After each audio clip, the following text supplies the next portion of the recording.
Raden Sandi masih hidup. Simak penjelasannya hanya di channel Kalbarpedia.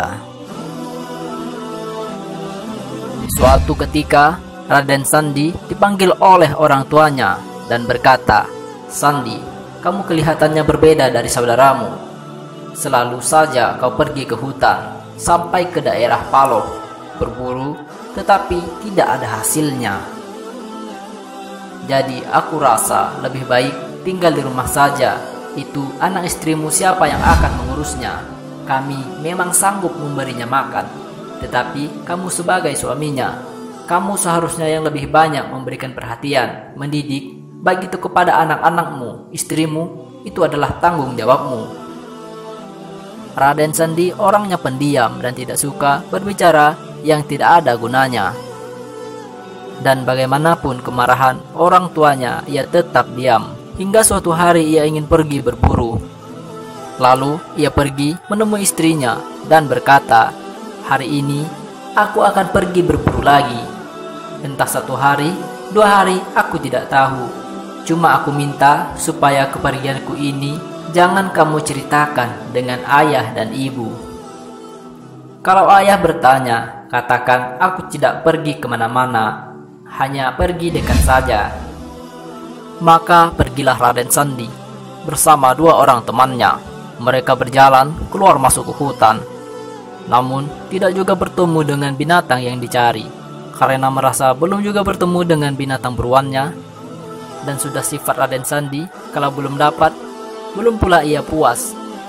Maka Raden Sandi lupa dan akhirnya sampailah mereka ke daerah Paloh.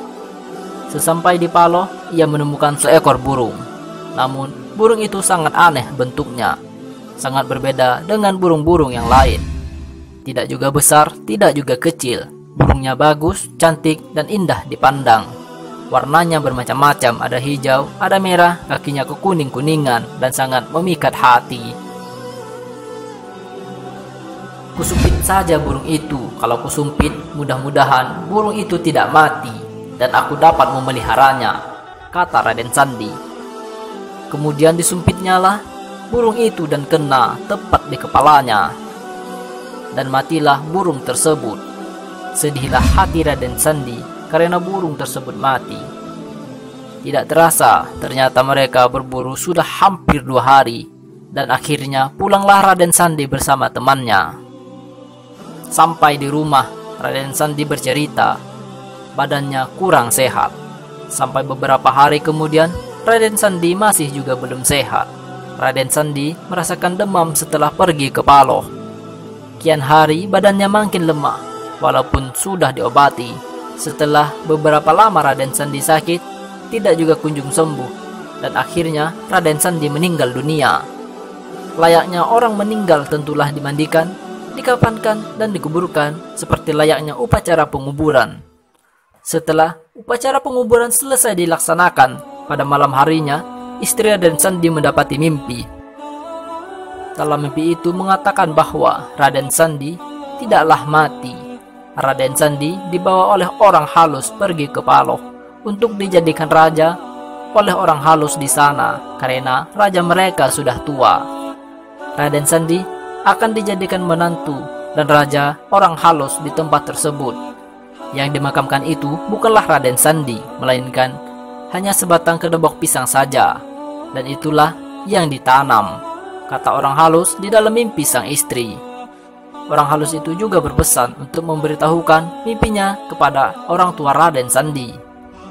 Lalu tersadarlah sang istri dari mimpinya, dan kemudian bercerita kepada kedua orang tua Raden Sandi beserta keluarganya bahwa yang dikuburkan itu bukanlah jasad tubuh Raden Sandi, melainkan hanya sebatang kedebok pisang, dan suaminya dibawa pergi ke Paloh oleh orang halus untuk dinikahkan dengan anak Raja Paloh.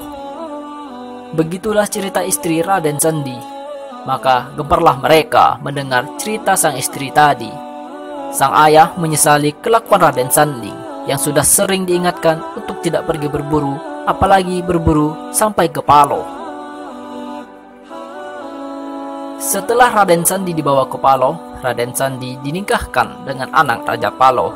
Pada masa itulah Raden Sandi menjadi raja dan berkuasa di daerah Paloh. Pada saat sekarang ini juga masih banyak masyarakat yang mempercayainya. Dan menurut cerita, apabila akan pergi ke Paloh, jangan lupa menyebut nama Raden Sandi sambil berkata, "Den, Raden, kami datang ke Paloh, daerah kekuasaan Dato." Panggilan untuk Raden Sandi. Kami juga masih keluarga dari Sambas. Janganlah kami diganggu. Begitulah bunyi ucapannya. Hingga saat ini, masyarakat Sambas meyakini bahwa negeri Paloh dijaga dan dikuasai oleh Raden Sandi. Orang yang masuk ke daerah Paloh tidak diperkenankan untuk berbicara kotor. Mengenai keberadaan Raden Sandi yang sesungguhnya, hanya Allah lah yang tahu. Karena Allah yang maha tahu, lebih tahu dari segala sesuatu. Hanya Allah yang maha benar dan pemilik kebenaran yang mutlak. Wallahu a'lam bishawab.